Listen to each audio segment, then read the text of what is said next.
Hello student. Class ninth में हम लोग नए चैप्टर स्टार्ट कर रहे हैं, ट्रायंगल चैप्टर।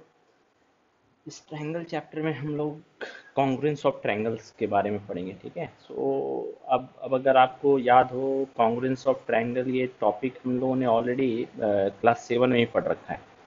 तो एक तरह से आप बोल सकते हैं कि उसी का जस्ट एक्सटेंडेड पार्ट है। सारे कॉन्सेप्ट वही रहेंगे, सिर्फ क्वेश्चंस थोड़े से टिपिकल हो जाएंगे क्लास सेवन के कंपैरिजन में। बट जितने भी कॉन्सेप्ट हमने क्लास सेवन में कॉन्ग्रुएंस ऑफ ट्रायंगल्स के लिए पढ़े थे, सारे कॉन्सेप्ट अभी भी वही रहेंगे, ठीक है। तो एक तरह से आप बोल सकते हैं ये चैप्टर आपका रिवीजन भी है।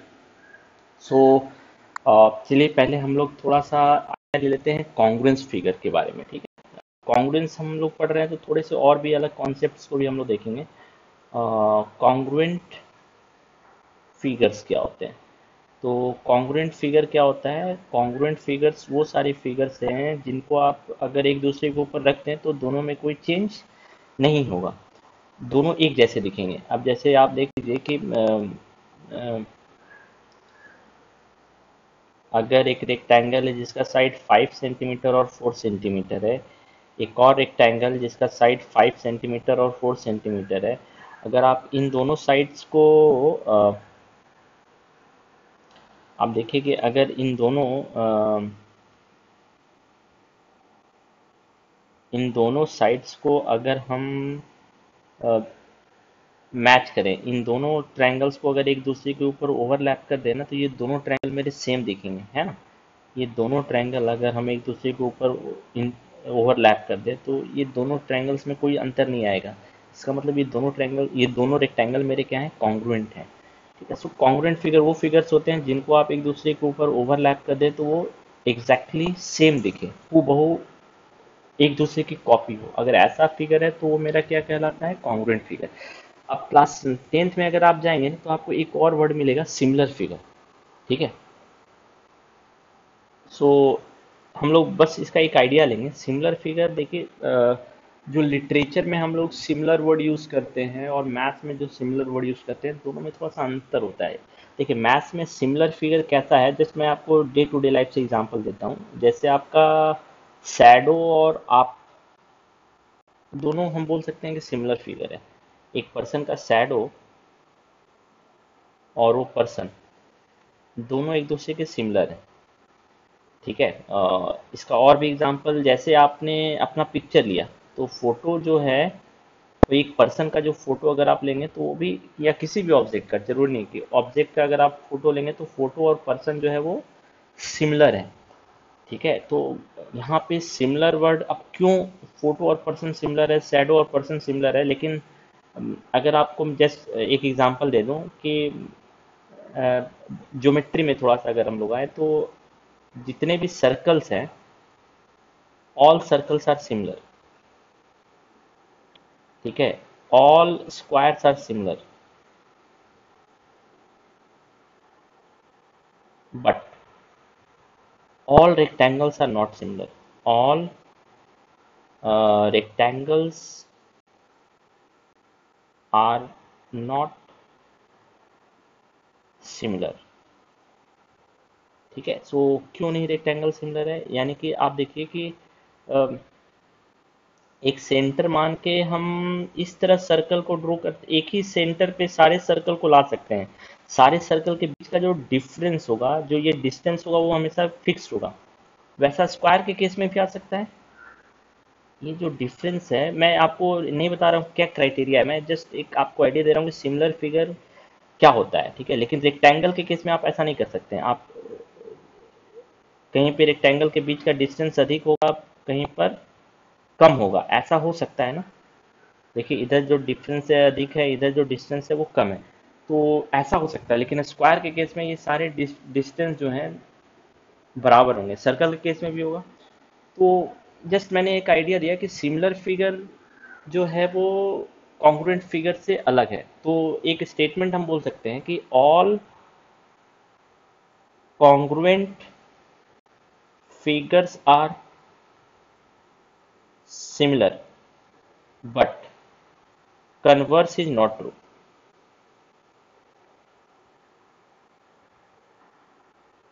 तो, इसका मतलब अगर सिमिलर है तो कॉन्ग्रुएंट नहीं होगा। आप देख सकते हैं कि ये छोटा सर्कल बड़ा सर्कल कॉन्ग्रुएंट नहीं हो सकता, बट ये दोनों सिमिलर है।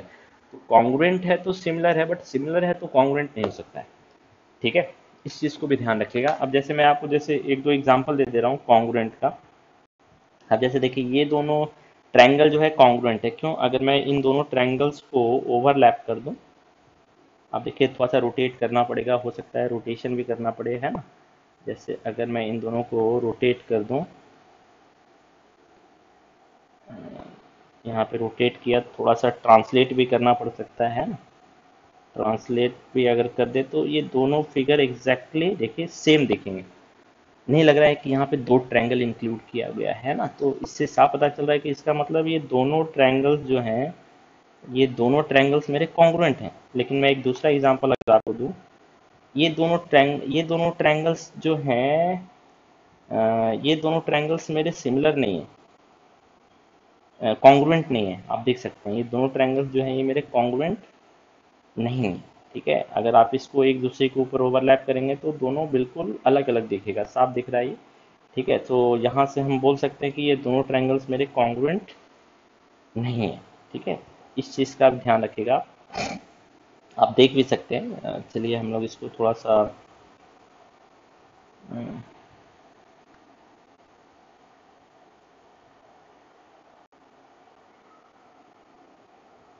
अगर इसको हम थोड़ा सा रोटेट कर दें,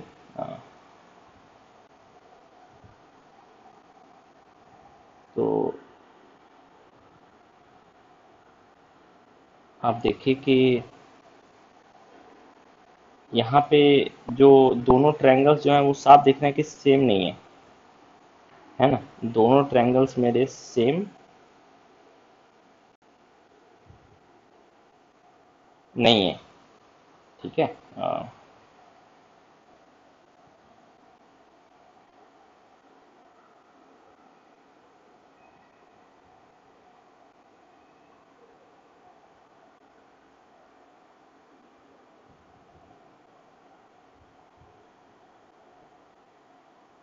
ये देखिए दोनों ट्रायंगल्स मेरे सेम नहीं है ना।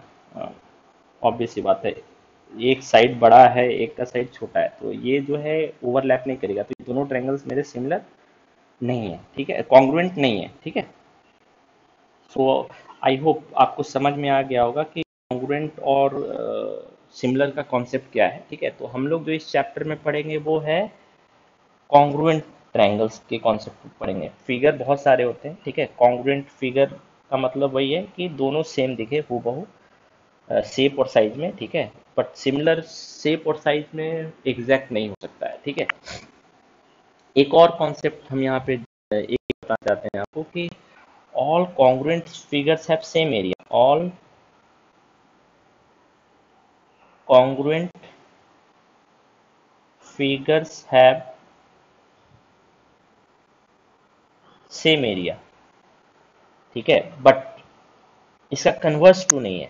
यानी कि अगर दो फिगर कॉन्ग्रुएंट है तो ऑब्वियस सी बात है शेप साइज में दोनों बराबर होगा, तो दोनों का एरिया भी क्या होगा, बराबर होगा। बट एरिया इक्वल है, areas are equal, it does not mean that figures are congruent. It does not mean that figures are congruent. ठीक है, फॉर एग्जांपल जस्ट एक एग्जांपल ले लेते हैं। अब जैसे आप देखिए एक स्क्वायर ले लीजिए जिसका एरिया है 36 यूनिट स्क्वायर। एक रेक्टेंगल ले लीजिए जिसका एरिया है 9 और 4, इसका भी एरिया 36 है, इसका भी एरिया 36 है। बट आप देख सकते हैं ये दोनों कॉन्ग्रुएंट नहीं है, बट दोनों का एरिया इक्वल है। तो इससे हमको ये पता चल रहा है कि अगर एरिया इक्वल है तो जरूर नहीं कि फिगर कॉन्ग्रुएंट है, बट अगर फिगर कॉन्ग्रुएंट है तो एरिया भी इक्वल होगा। ठीक है, ये भी एक इंपॉर्टेंट है आपके एनसीईआरटी बुक में। सो ये थोड़ा सा थ्योरी आप पढ़ लीजिएगा। थ्योरी अगर पढ़ लेंगे तो आपके लिए बहुत आसान होगी बहुत सारी चीज़ों को समझने में। यहाँ पे कॉन्ग्रुएंट फिगर्स के कॉन्सेप्ट को समझाया है। ठीक है, ये दोनों फिगर देखिए आपका कॉन्ग्रुएंट है, बट ये सारे फिगर्स कॉन्ग्रुएंट नहीं है, सारे अलग अलग शेप के हैं, है ना।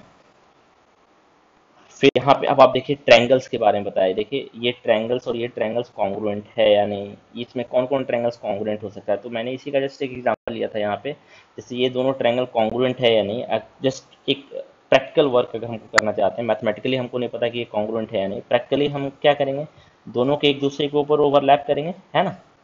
और अगर ओवरलैप कर जाता है तो हम बोलेंगे कि दोनों फिगर मेरा क्या है, कॉन्ग्रुएंट है। देखिए ओवरलैप करने पे हमको एक ही फिगर दिख रहा है ना, इसका मतलब ये दोनों फिगर्स क्या है, कॉन्ग्रुएंट है, तो दोनों का एरिया भी इक्वल होगा।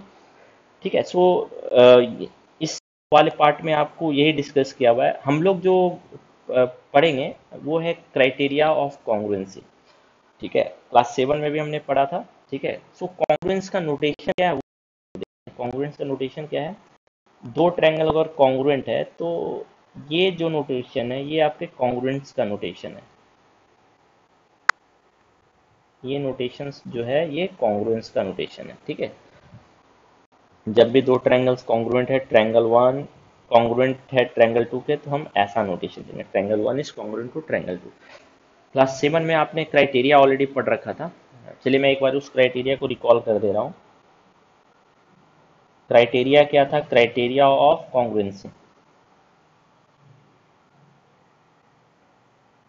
सो पहला क्राइटेरिया था एस एस एस। अगर आपको याद हो कि ये क्राइटेरिया क्यों होता है, तो इसके लिए आपको कंस्ट्रक्शन में जाना पड़ेगा। अगर इसका मतलब अगर तीन साइड दिया हुआ है तो हम ऐसा एक ट्रायंगल कंस्ट्रक्ट कर सकते हैं। ठीक है। तो इसीलिए जो एस एस जो क्राइटेरिया होता है ये कॉन्ग्रुएंसी का भी क्राइटेरिया, ये कंस्ट्रक्शन में भी है कि अगर आपको तीन साइड दिया हुआ है तो आप एक ट्रायंगल बना सकते हैं, तो वहाँ से जो है ये कॉन्ग्रुएंसी का क्राइटेरिया आया है। ठीक है। ये आप क्लास 7 एक बार रिकॉल कीजिएगा, मैंने ये डिस्कस किया था कंस्ट्रक्शन से क्लास 7 में भी। ठीक है, कि एस एस एस क्राइटेरिया क्यों होता है कॉन्ग्रुएंसी का। तो इसका सिंपल रीजन है कि अगर आपको तीन साइड दिया हुआ है तो आप एक ट्रायंगल कंस्ट्रक्ट कर सकते हैं। That's why we have the criteria of S S S.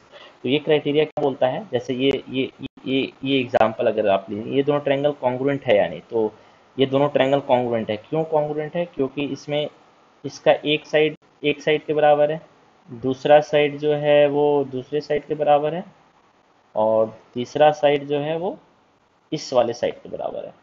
ठीक है। तो इससे साफ पता चल रहा है ये दोनों ट्रायंगल कॉन्ग्रुएंट है। तो किस क्राइटेरिया से ये दोनों ट्रायंगल कॉन्ग्रुएंट है, by S S S criteria this triangle. अब हम नाम कैसे लिखेंगे, triangle A B C is congruent to.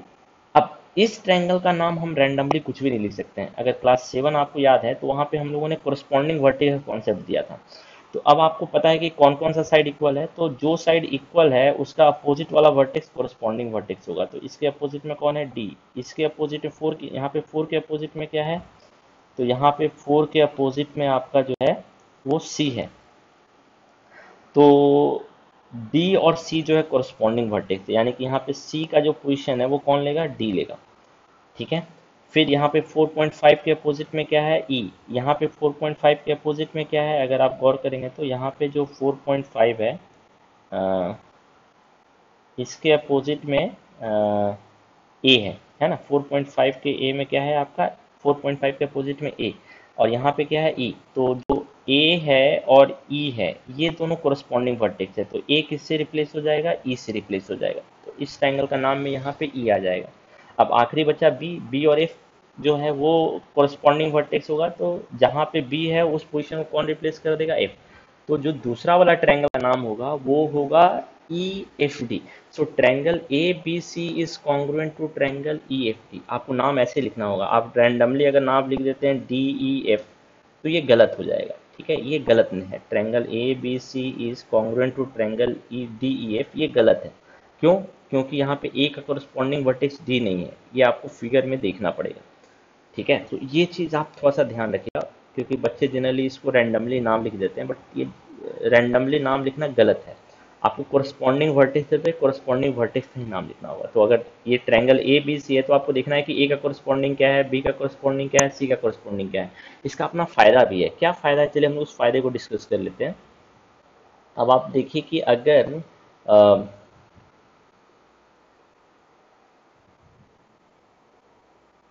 अ, अगर मैं आपको बोलूं कि triangle X Y Z is congruent to triangle R P Q, तो अब आप देखिए कि अब तो आपको ये भी पता है कि अगर दो ट्रायंगल कॉन्ग्रुएंट होता है तो उसके सारे एंगल कॉन्ग्रुएंट अगर है तो इसका मतलब क्या है, आपको देखिए कि अगर दो ट्रायंगल कॉन्ग्रुएंट होगा तो इसके सारे एंगल भी बराबर होंगे। जैसे ये वाले फिगर में अगर आप देखें तो ये दोनों ट्रायंगल कॉन्ग्रुएंट हैं, तो इसका मतलब इसके सारे एंगल भी बराबर होंगे और सारे साइड भी, साइड तो सारे बराबर हैं। तो कौन सा एंगल किसके बराबर होगा, तो ये भी आप देख सकते हैं कौन सा एंगल किसके बराबर होगा। तो आप आसानी से देख सकते हैं कि यहाँ पे जो साइड बराबर है उसका अपोजिट वाला एंगल इक्वल होगा। तो यहाँ पे देखिए 4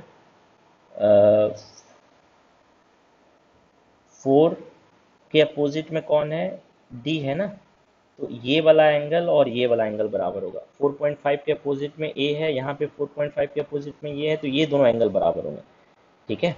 इसी तरह आखिरी बचा ये, तो ये एंगल बी वाला जो वर्टेक्स है, अ, ये एंगल बी जो है एंगल एफ के बराबर होगा। ठीक है। तो ये हम ऑलरेडी जानते हैं कि, तो क्यों आप देख सकते हैं कि अगर मैं इसका ट्रांसलेशन कर दूंगा तो देखिए एंगल बी जो है एंगल एफ के बराबर आ रहा है, एंगल सी जो है वो एंगल डी के बराबर आ रहा है, और एंगल ए जो है एंगल ई के बराबर आ रहा है। तो इससे साफ पता चल रहा है ना कि दो ट्रायंगल अगर कॉन्ग्रुएंट है तो सारे साइड भी बराबर होते हैं और सारे एंगल भी बराबर होते हैं। तो कौन सा एंगल किसके बराबर होगा, कोरस्पॉन्डिंग साइड और कोरस्पॉन्डिंग एंगल। तो जो साइड बराबर है उसका अपोजिट वाला एंगल बराबर होगा। ये हमने क्लास 7 में पढ़ रखा था। ठीक है। तो उसी, अब आप देखिए कि जैसे क्यों ये नाम लिखना क्यों इंपॉर्टेंट है। अगर आप रैंडम नेम लिख देंगे तो मैंने आपको बताया कि क्या गलत, रैंडम नेम नहीं लिख सकते हैं।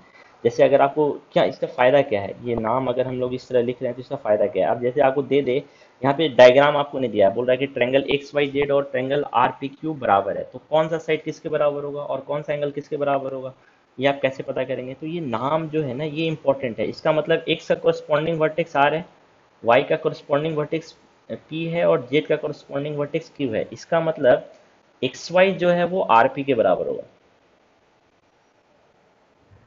वाई जेड जो है वो पी क्यू के बराबर होगा। ये इंपॉर्टेंस है कोरस्पॉन्डिंग वर्टेक्स पे कोरस्पॉन्डिंग वर्टेक्स लिखने का फायदा। अगर आपको नाम दिया हुआ है तो आप इजिली आइडेंटिफाई कर सकते हैं कि कौन सा साइड किसके बराबर होगा। और एक्स जेड जो है वो आर क्यू के बराबर होगा, एक्स जेड जो है वो आर क्यू के बराबर होगा। इसी तरह एंगल एक्स एंगल आर के बराबर होगा, एंगल वाई एंगल पी के बराबर होगा, और एंगल जेड जो है एंगल क्यू के बराबर होगा। तो देख रहे हैं ना, अगर नाम आपको पता है कि कोरस्पॉन्डिंग, अगर ये नाम सही से लिखा हुआ है तो आप बता सकते हैं ना कि कौन सा साइड किसके बराबर होगा और कौन सा एंगल किसके बराबर होगा, without just looking at your diagram. है ना, डायग्राम आप ड्रॉ कर लीजिए वो अलग है, बट बिना डायग्राम को देखे हुए ही आप बता सकते हैं कि कौन सा साइड किसके बराबर होगा, क्योंकि यहाँ पे जो नाम लिखा रहता है ये कोरस्पॉन्डिंग वर्टेक्स की जगह पे लिखा रहता है। ठीक है। सो ये इस चीज़ का भी आप ध्यान रखिएगा। सो हम लोगों ने देखा एस एस एस क्राइटेरिया क्या है। ठीक है। जिसमें तीन साइड, अगर तीनों साइड बराबर है दो ट्रायंगल के तो दोनों ट्रायंगल मेरा कॉन्ग्रुएंट होगा। तो ये हमारा क्या है, एस एस एस क्राइटेरिया। और दो ट्रायंगल अगर कॉन्ग्रुएंट है एच एस एस क्राइटेरिया से, तो उसके सारे साइड बराबर होते हैं और सारे एंगल बराबर होते हैं। तो हम लोग ने क्या बोला कि सारे एंगल बराबर होंगे और सारे साइड बराबर होंगे। तो कौन सा एंगल किसके बराबर होगा, कौन सा साइड किसके बराबर होगा, ये भी हमको देखना है। जैसे ये, अब कौन सा साइड किसके बराबर होगा, जैसे अभी हमने देखा ये वाला डायग्राम में, अ, इस वाले डायग्राम को मैं फिर से एक्सप्लेन कर रहा हूँ।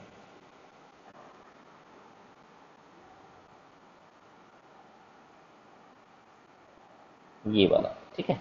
तो अब आप देखिए कि हमने डिस्कस किया था ना कि एंगल सी जो होगा वो एंगल किसके बराबर होगा, डी के बराबर होगा।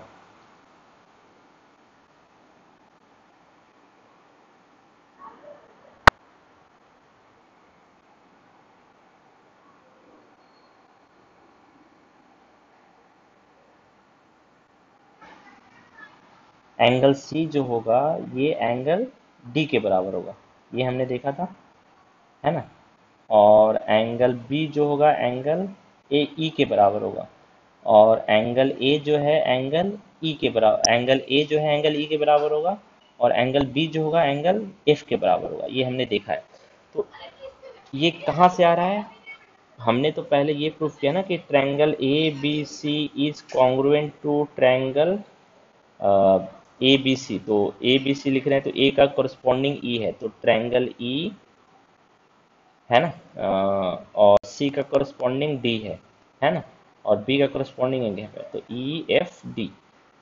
तो यहाँ पे ये दोनों ट्रायंगल कॉन्ग्रुएंट था bye S S S congruence rule से, क्यों, तीनों साइड बराबर है। तो इसके बाद हमने ये कंक्लूड किया कि सारे एंगल भी बराबर होंगे। अब कौन सा एंगल किसके बराबर होगा ये हमने डिसाइड किया, तो इसको हम लोग क्या बोलते हैं, सीपीसीटी।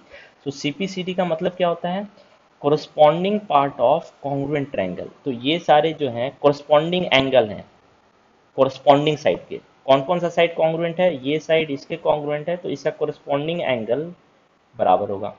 ये सब साइड एंगल 4 जो है इस एंगल 4 साइड 4 के बराबर है, तो इसका जो कोरस्पॉन्डिंग एंगल होगा वो कोरस्पॉन्डिंग एंगल के बराबर होगा। तो सीपीसीटी का मतलब क्या होता है, corresponding part of congruent triangle. तो कॉन्ग्रुएंसी के बाद हम जो कंक्लूड करते हैं, हमने कॉन्ग्रुएंसी दिखाने के बाद क्या कंक्लूड किया, सारे एंगल बराबर होंगे। तो ये किससे आ रहा है, corresponding part of congruent triangle. ये सारे एंगल जो हैं कोरस्पॉन्डिंग पार्ट हैं किसके, कॉन्ग्रुएंट ट्रायंगल्स के। ठीक है, इसका मतलब जो साइड बराबर हमने एस एस एस से निकाला, तो जो साइड बराबर है उसका कोरस्पॉन्डिंग एंगल बराबर होगा। ठीक है, ये चीज भी हम लोग ध्यान रखेंगे, ये भी एक इंपॉर्टेंट पार्ट है। तो यहाँ पे देखिए आपके बुक में भी ये चीज मेंशन की हुई है, अगर आप ध्यान देंगे तो ये वाली चीज जो है आपके बुक में भी मेंशन की हुई है यहाँ पे। ये देखिए, congruent corresponding part of congruent triangle, ये सीपीसीटी का मतलब होता है। ठीक है, तो इसको भी आप थोड़ा सा ध्यान रखिएगा। तो चलिए इस क्लास में हम लोगों ने क्या सीखा, एस एस एस क्राइटेरिया कब हम अप्लाई करते हैं, जब तीन साइड बराबर होते हैं। ठीक है, तो आई होप आपको एस एस एस क्राइटेरिया समझ में आ गया होगा। ठीक है।